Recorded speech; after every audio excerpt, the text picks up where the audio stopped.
Assalamualaikum teman-teman, kembali lagi di channel Gria Demit. Channel ini akan menyajikan cerita-cerita horor yang sangat sayang untuk dilewatkan. Untuk itu, ikuti terus ceritanya dengan like, komen, dan subscribe, serta aktifkan lonceng notifikasinya agar tidak ketinggalan update dari channel ini. Oke, tanpa berlama-lama kita mulai ceritanya. Di sebuah desa terpencil bernama Karangjati, suasana mencekam selalu menyelimuti malam-malam penduduknya. Dikelilingi oleh hutan lebat dan jauh dari peradaban, desa itu menyimpan banyak rahasia kelam yang jarang dibicarakan oleh orang-orang di luar sana. Hanya desas-desus tentang roh jahat dan makhluk-makhluk gaib yang tersebar dari mulut ke mulut, membuat orang-orang enggan untuk mendekat. Di malam hari, udara menjadi lebih dingin dari biasanya, dan suara-suara aneh sering terdengar dari arah hutan. Ada yang seperti rintihan, ada yang seperti langkah berat yang diseret di atas tanah basah. Namun, yang paling menakutkan adalah sosok yang konon sering terlihat di sekitar kuburan desa. Sesosok pocong hitam yang tampak lebih menyeramkan dari pocong biasa. Pocong hitam ini, menurut cerita yang beredar, bukanlah pocong biasa. Ia bukan sekedar roh penasaran yang terbungkus kain kafan putih, melainkan pocong yang penuh dendam dan haus darah. Kain kafannya berwarna hitam legam, dan matanya yang merah menyala seperti api neraka. Dikatakan bahwa pocong ini bukan hanya mengganggu orang yang lewat, tapi juga memakan jiwa-jiwa yang tak beruntung bertemu dengannya.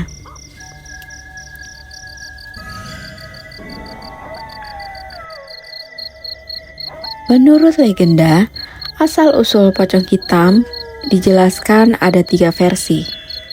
Untuk versi yang pertama, menurut legenda urban dan mitologi, pocong hitam seringkali muncul dalam cerita-cerita rakyat, mitos, dan film horor.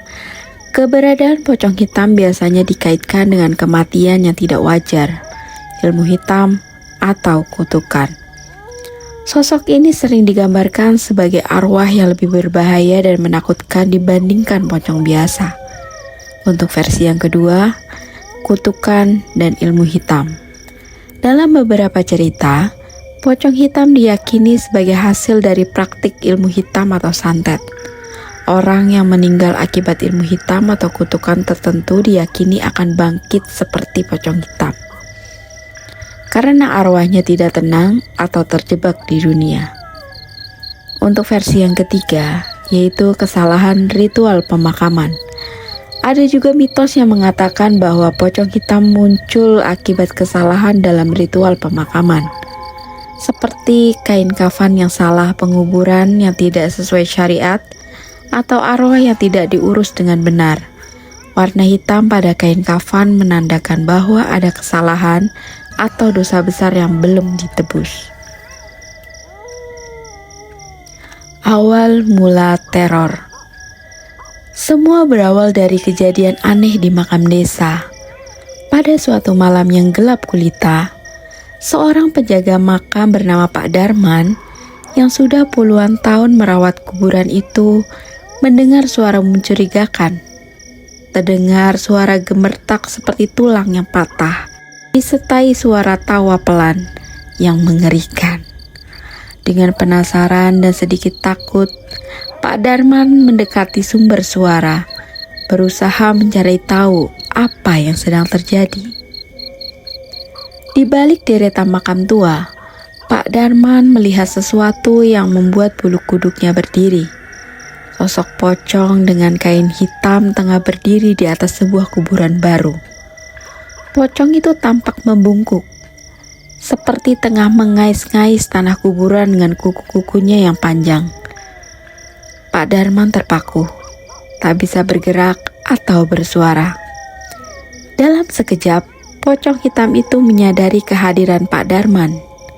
Ia menoleh perlahan, dan mata merahnya menatap tajam ke arah sang penjaga makam.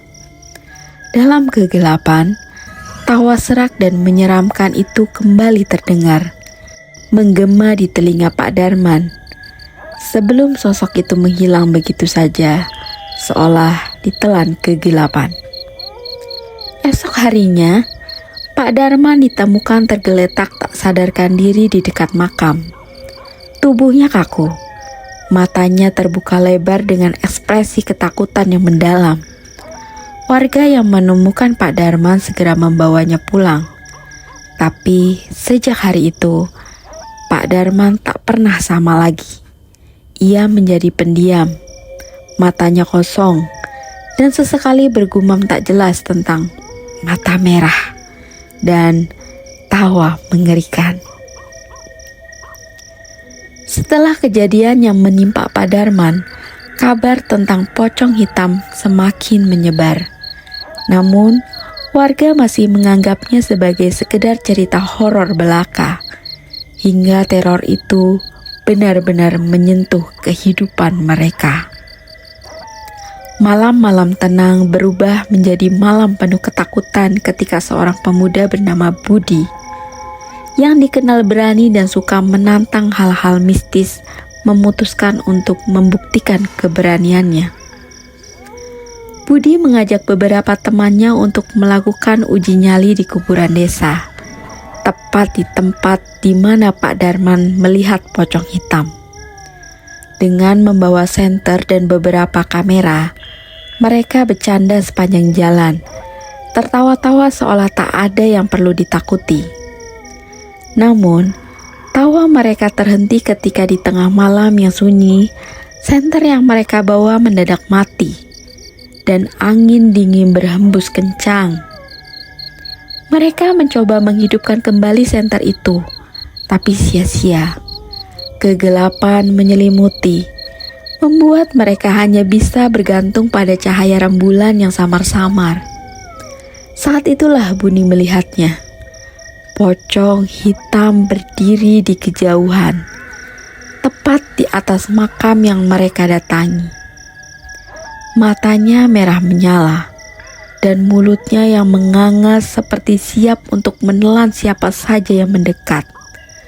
Dalam hitungan detik, pocong itu melompat mendekat dengan kecepatan yang tak wajar. Teman-teman Budi berlari ketakutan, tapi Budi seperti terhipnotis, tak mampu bergerak dari tempatnya berdiri. Esok paginya, tubuh Budi ditemukan tergeletak di makam dengan kondisi mengenaskan. Wajahnya pucat, mulutnya terbuka seperti berteriak, dan ada bekas cakaran di sekujur tubuhnya. Warga pun geger, menyadari bahwa pocong hitam bukan sekedar cerita kosong. Desa Kerangjati menjadi semakin mencekam. Tidak ada lagi yang berani keluar rumah setelah matahari terbenam. Setiap malam, terdengar bisikan-bisikan halus dari balik jendela, seperti memanggil-manggil mereka untuk keluar. Pocong hitam itu semakin sering terlihat, dan korban-korban pun mulai berjatuhan satu persatu. Pak Ustadz, seorang sesepuh desa yang juga menjadi imam masjid, mencoba mencari tahu apa yang sebenarnya terjadi. Ia menggali cerita lama tentang asal-usul desa dan rahasia gelap yang sudah lama terkubur. Dari penuturan beberapa tetua, Pak Ustadz mengetahui bahwa puluhan tahun yang lalu ada seorang dukun hitam yang sangat ditakuti di desa itu. Dukun itu terkenal karena ilmunya yang tinggi dan sering menggunakan roh-roh jahat untuk kepentingannya pribadinya. Dukun itu dibunuh warga karena dianggap telah membawa petaka dalam ilmu hitamnya. Namun sebelum mati, ia mengutuk desa itu dengan sumpah serapah. "Aku akan kembali, dan darah akan menjadi santapanku." Begitu katanya sebelum menghembuskan nafas terakhir. Warga pun mengubur jasad dukun itu jauh dari pemakaman umum. Namun mereka tak menyangka bahwa roh jahatnya akan bangkit kembali sebagai pocong hitam yang mengerikan. Para warga yang ketakutan meminta bantuan Pak Ustadz untuk mengusir pocong hitam itu. Pak Ustadz pun mempersiapkan diri dengan doa dan ritual yang dia yakini bisa mengusir makhluk jahat tersebut. Di malam purnama, ia memimpin ritual di pemakaman, ditemani beberapa orang pemberani yang berharap teror ini segera berakhir. Namun, saat mereka mulai melantunkan doa-doa, angin berhembus semakin kencang dan pocong hitam itu muncul lagi. Kali ini lebih menyeramkan dari sebelumnya. Ia melompat-lompat dengan cepat, menghindari taburan garam dan air suci yang dilemparkan ke arahnya. Setiap kali Pak Ustadz mencoba mendekat, pocong itu akan menyerang dengan kekuatan yang tak terlihat, membuat orang-orang terjatuh ketakutan. Perlawanan itu tidak mudah. Meski Pak Ustadz terus melafalkan ayat-ayat suci, pocong hitam itu tampak semakin kuat, seolah menghisap energi dari ketakutan mereka. Satu persatu warga yang ikut dalam ritual mulai mundur, takut menjadi korban berikutnya. Dalam kekalutan, Pak Ustadz tersadar bahwa pocong hitam ini tidak bisa diusir dengan hanya doa dan ritual biasa. Pocong ini adalah manifestasi dari dendam yang sangat kuat. Dan satu-satunya cara untuk menghentikannya adalah dengan menghadapi sumber kemarahannya. Makam dukun hitam yang tersembunyi di tengah hutan. Dengan keberanian yang tersisa, Pak Ustadz dan beberapa orang lainnya pergi ke hutan, mencari makam yang telah lama terlupakan. Mereka menggali dengan susah payah, dan akhirnya menemukan jasad dukun hitam yang sudah menjadi tulang belulang. Di saat itulah pocong hitam muncul kembali. Kali ini tampak sangat marah dan ganas. Pak Ustadz tahu ini adalah saatnya. Ia melafalkan doa-doa terakhir sambil menaburkan tanah dari makam dukun itu ke atas pocong hitam.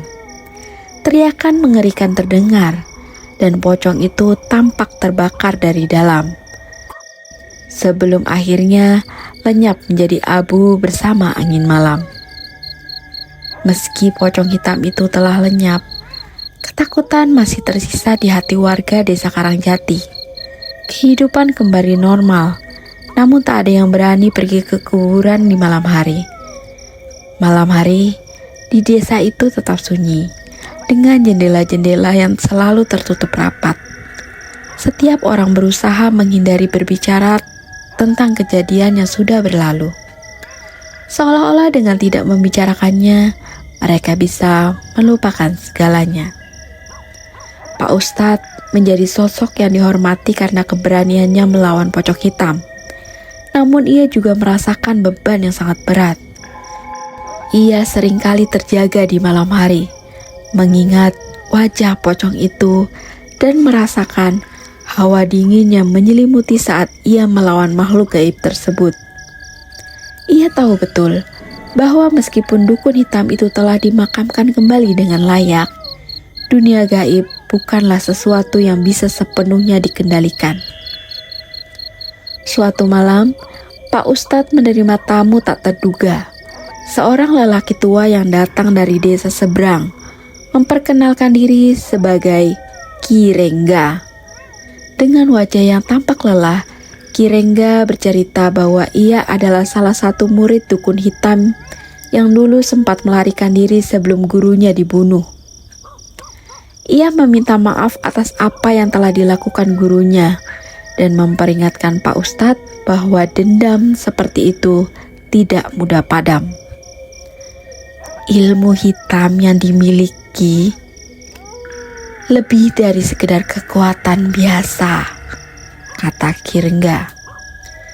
Ia telah mengikat jiwanya dengan alam gaib. Dan meskipun tubuhnya sudah dibakar, energi jahatnya bisa saja tetap ada. Pak Ustadz mendengarkan dengan seksama, menyadari bahwa ancaman pocong hitam mungkin belum sepenuhnya hilang. Meskipun dukun hitam itu sudah dikubur kembali dan roh pocong hitamnya telah lenyap, kemungkinan adanya jejak-jejak ilmu hitam masih bisa membayangi mereka. Namun Ki-Rengga memberi harapan. Ia membawa kitab tua yang berisi cara-cara mengunci energi negatif yang tersisa agar tidak kembali mengganggu. Ritual pemurnian besar-besaran pun dilakukan di Desa Karangjati, dipimpin oleh Pak Ustadz dan dibantu oleh Ki-Rengga. Mereka berusaha memurnikan tempat-tempat yang dianggap terkontaminasi energi negatif dari ilmu hitam dukun jahat itu. Mereka mendatangi setiap sudut desa, terutama di sekitar kuburan dan hutan. Tempat-tempat yang diyakini sebagai pusat dari aktivitas mistis pocong hitam. Warga desa ikut berpartisipasi dengan membawa sesajen, bunga, dan menyalakan obor di setiap penjuru desa. Mereka berharap cahaya dari obor itu bisa mengusir sisa-sisa kegelapan yang masih mengintai. Pak Ustadz memimpin doa bersama, memohon perlindungan dan kedamaian dari Yang Maha Kuasa. Di malam puncak ritual, suasana desa menjadi sangat berbeda. Udara terasa lebih hangat, dan ketakutan yang selama ini menghantui perlahan menghilang. Namun, di tengah ritual, tiba-tiba angin kencang berhembus, memadamkan beberapa obor. Warga terkejut, namun Pak Ustadz dan Ki-Rengga tetap tenang. Mereka melanjutkan doa-doa mereka dengan lebih lantang, berusaha menenangkan warga yang mulai panik. Di tengah kekacauan itu, terdengar suara gemuruh dari arah hutan. Pohon-pohon bergetar, dan tanah di sekitar kuburan terasa berdenyut, seolah-olah ada sesuatu yang ingin keluar. Ki-Rengga segera merapal mantra untuk mengunci energi yang keluar dari tanah. Sementara Pak Ustadz membaca ayat-ayat suci dengan suara lantang. Sesaat kemudian, cahaya terang memancar dari pusat kuburan, membuat warga menutup mata karena silau. Dalam sekejap, cahaya itu meredup dan segalanya kembali tenang. Pak Ustadz dan Ki-Rengga tersenyum lega. Mereka tahu bahwa dengan ritual ini, jejak-jejak terakhir dari ilmu hitam dukun jahat itu telah dikunci selamanya.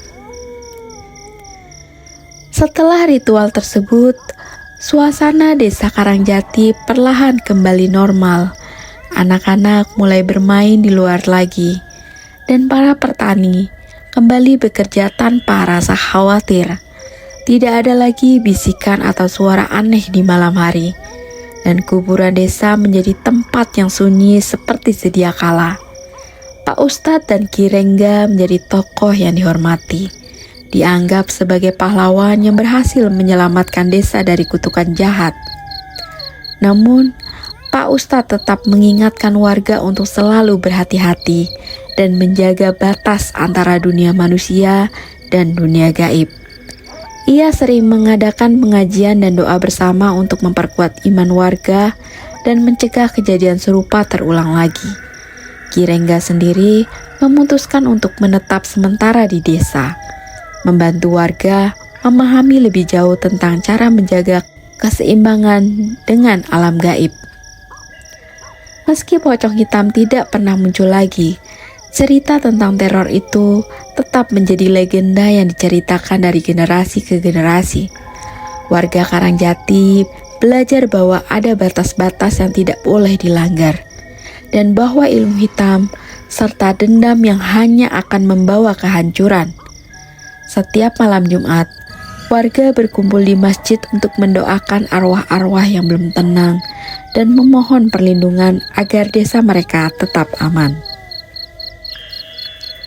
Beberapa tahun kemudian, Pak Ustadz duduk di serambi rumahnya, memandangi langit malam. Ia merenung, mengingat semua yang telah terjadi. Meskipun teror pocong hitam sudah berlalu, ia tahu bahwa manusia tidak boleh lengah. Alam gaib adalah bagian dari kehidupan yang tidak terlihat, namun nyata adanya. Ki Rengga yang kini menjadi sahabat karib Pak Ustadz, sering bercerita tentang pengalaman-pengalamannya selama belajar ilmu gaib. Ia mengajarkan bahwa tidak semua hal harus dilawan dengan kekerasan, tetapi dengan hati yang bersih dan niat yang baik, alam akan memberikan perlindungan. Desa Karangjati kini menjadi desa yang lebih waspada, namun juga lebih bijaksana. Mereka telah belajar untuk menghargai keseimbangan antara dunia nyata dan dunia gaib, dan selalu ingat bahwa apa yang tidak terlihat bukan berarti tidak ada. Masyarakat tetap menjaga tradisi dan keyakinan mereka, namun selalu dengan hati-hati agar tidak melanggar batas-batas yang seharusnya dihormati. Dalam keheningan malam, jika seseorang berjalan di tepi kuburan, mereka mungkin masih bisa merasakan sedikit hawa dingin yang tertinggal. Sebuah pengingat bahwa pocong hitam pernah ada, namun kini telah terkubur bersama dendam yang dibawanya. Meskipun begitu, pelajaran terbesar yang dibawa oleh teror pocong hitam ini adalah bahwa manusia harus hidup dengan hati yang bersih, jauh dari kebencian dan dendam yang bisa merusak segalanya. Tahun demi tahun berlalu, desa Karangjati perlahan berubah menjadi desa yang lebih hidup. Pembangunan mulai dilakukan, listrik mulai masuk, dan akses jalan yang sebelumnya sulit kini mulai diperbaiki. Generasi muda tumbuh dengan kisah-kisah masa lalu yang diceritakan oleh para orang tua. Cerita tentang pocong hitam menjadi bagian dari desa, sebuah dongeng yang lebih sering dianggap mitos ketimbang kenyataan. Namun meskipun desa itu mulai berkembang, ada beberapa tanda yang menunjukkan bahwa mungkin ada sesuatu yang tidak beres. Beberapa warga mulai merasakan suasana yang berbeda di malam hari. Angin malam terasa lebih dingin, dan sesekali terdengar suara rintihan samar dari arah kuburan. Hal-hal kecil seperti binatang peliharaan yang menghilang dan pohon-pohon di sekitar pemakaman yang tiba-tiba layu mulai membuat warga merasa gelisah. Pak Ustadz yang kini mulai menua seringkali merenung di serambi masjid setelah sholat Isya. Ia merasakan firasat aneh, seolah ada sesuatu yang belum selesai. Suatu malam, saat ia sedang berdoa, seseorang anak kecil berlari ke arah masjid dengan wajah ketakutan. Anak itu berkata bahwa ia melihat sosok hitam berdiri di tepi hutan, tepat di bekas lokasi pemakaman dukun hitam. Pak Ustadz segera mengajak beberapa orang untuk memeriksa. Namun saat mereka tiba di lokasi, yang mereka temukan hanyalah hutan gelap yang sunyi. Meskipun tidak ada apa-apa, firasat buruk itu semakin kuat. Pak Ustadz mulai berpikir, mungkinkah ada sesuatu yang belum benar-benar selesai? Ki Rengga yang kini sudah dianggap sebagai bagian dari desa, juga merasakan ketidakberesan ini. Ia mengajak Pak Ustadz untuk melakukan penyelidikan lebih mendalam. Kali ini dengan lebih berhati-hati. Mereka mengunjungi tempat-tempat di sekitar desa yang dianggap angker atau jarang didatangi orang. Mereka mencari petunjuk apakah benar energi negatif masih tersisa. Dalam perjalanan itu, mereka menemukan sesuatu yang mengagetkan. Di dekat bekas makam dukun hitam, mereka melihat tanda-tanda ritual aneh. Bunga-bunga layu, lilin hitam yang sudah meleleh, dan bau dupa yang menyengat. Seseorang tampaknya telah melakukan ritual gaib di sana, mencoba membangkitkan sesuatu yang seharusnya tetap terkubur. Ki Rengga segera mengenali tanda-tanda itu sebagai bagian dari ritual pemanggilan arwah yang berbahaya. Ia menjelaskan kepada Pak Ustadz bahwa ada kemungkinan seseorang di desa ini sedang bermain dengan ilmu hitam, mencoba memanggil kembali roh pocong hitam yang dulu pernah meneror desa. Mereka harus segera menghentikan ini sebelum keadaan menjadi lebih buruk.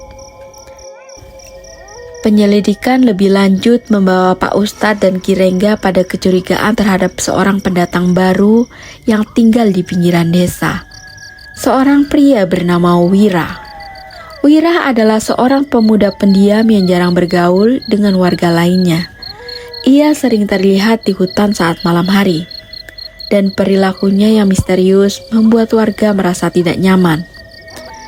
Ki Rengga mencoba mendekati Wira dengan cara baik-baik, berharap bisa mendapatkan informasi tanpa memancing kecurigaan. Dalam percakapan mereka, Ki Rengga merasa ada sesuatu yang disembunyikan oleh Wira.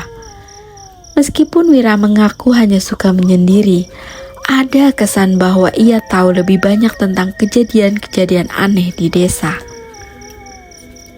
Wira akhirnya mengakui bahwa ia memang tertarik dengan dunia gaib dan mencoba belajar sendiri tentang ilmu hitam dari buku-buku kuno yang ia temukan. Ia terobsesi dengan cerita pocong hitam dan berusaha memanggil kembali arwah tersebut untuk membuktikan keberaniannya dan kekuatannya. Pak Ustadz dan Ki Rengga menyadari bahwa obsesi Wira ini sangat berbahaya.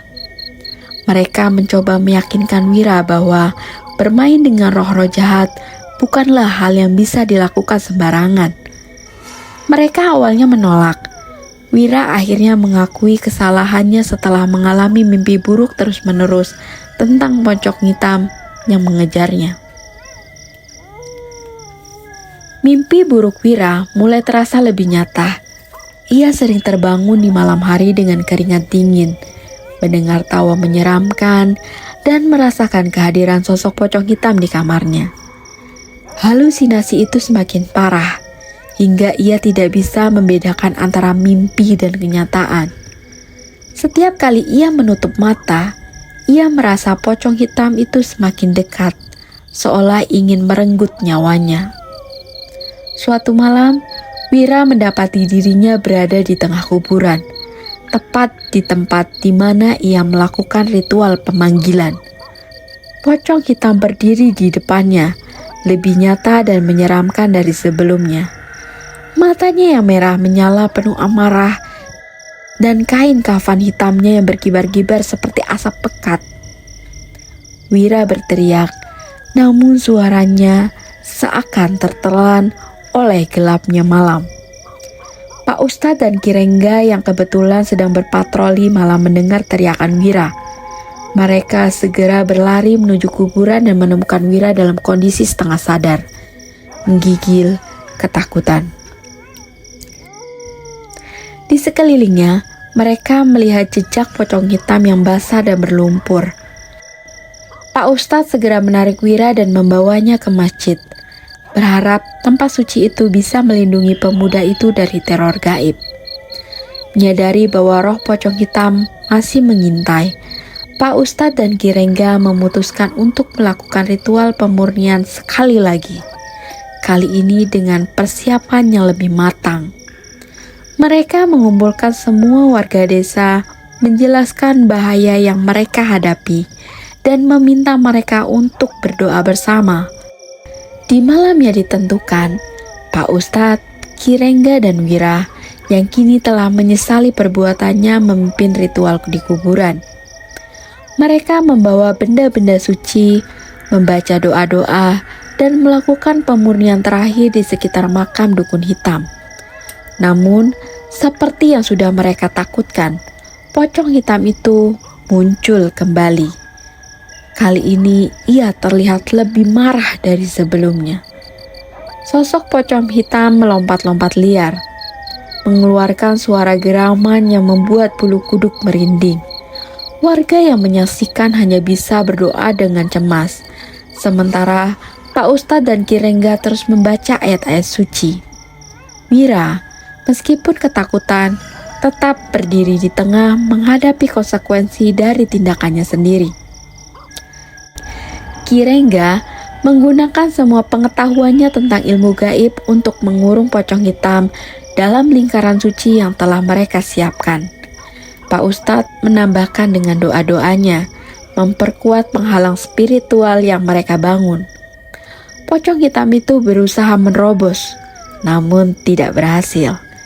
Ia hanya bisa berteriak dengan suara menyayat, hingga akhirnya terbakar oleh cahaya yang memancar dari lingkaran suci. Wira menangis, merasa lega namun juga bersalah atas apa yang telah terjadi. Pak Ustadz menghiburnya, mengatakan bahwa yang terpenting adalah ia telah belajar dari kesalahannya dan berusaha memperbaiki keadaan. Sejak kejadian itu, Wira memutuskan untuk tinggal di desa Karangjati dan membantu Pak Ustadz dalam mengurus masjid. Ia berjanji untuk tidak lagi bermain-main dengan ilmu gaib dan mulai mendalami agama untuk menenangkan hatinya. Warga desa menerima Wira dengan terbuka, meskipun mereka masih waspada tentang segala hal yang berbentuk dan kegiatan yang berkaitan dengan dunia mistis. Pak Ustadz dan Ki Rengga terus mengingatkan warga untuk selalu berhati-hati dengan apa yang tidak terlihat. Desa Karangjati kini menjadi desa yang penuh dengan pelajaran, bukan hanya tentang keberanian, tapi juga tentang bagaimana menghargai batas-batas yang telah ditetapkan oleh alam. Ki Rengga akhirnya memutuskan untuk kembali ke kampung halamannya, namun ia berjanji akan selalu datang di desa Karangjati jika membutuhkannya. Ia meninggalkan pesan kepada Pak Ustadz, jangan pernah biarkan kegelapan menguasai hati kita, karena dari sanalah segala teror bermula. Cerita tentang pocong hitam dan teror yang pernah melanda desa Karangjati menjadi legenda yang diceritakan kepada generasi berikutnya. Bukan hanya sebagai cerita seram untuk menakuti anak-anak, tapi juga sebagai pengingat akan bahaya ilmu hitam dan pentingnya menjaga keseimbangan antara dunia nyata dan gaib. Kini, meskipun malam di desa Karangjati menjadi sunyi dan mencekam, tidak ada lagi pocong hitam yang mengintai. Warga hidup dalam damai, belajar dari masa lalu, dan tetap berpegang teguh pada doa dan iman mereka. Mereka tahu bahwa selama mereka bersatu dan berpegang pada kebaikan, tidak ada kegelapan yang bisa menguasai desa mereka lagi. Demikian cerita horor untuk hari ini. Bagaimana menurut kalian? Apakah di daerah kalian juga ada kisah yang sama? Tolong tulis di kolom komentar ya. Jangan lupa untuk subscribe video ini agar channel ini bisa berkembang dan menyajikan video-video baru yang mungkin akan membuat kalian lebih merinding. Oke, sekian untuk hari ini. Semoga kalian sehat selalu dan diberkahi selalu. Akhir kata, wassalamualaikum warahmatullahi wabarakatuh.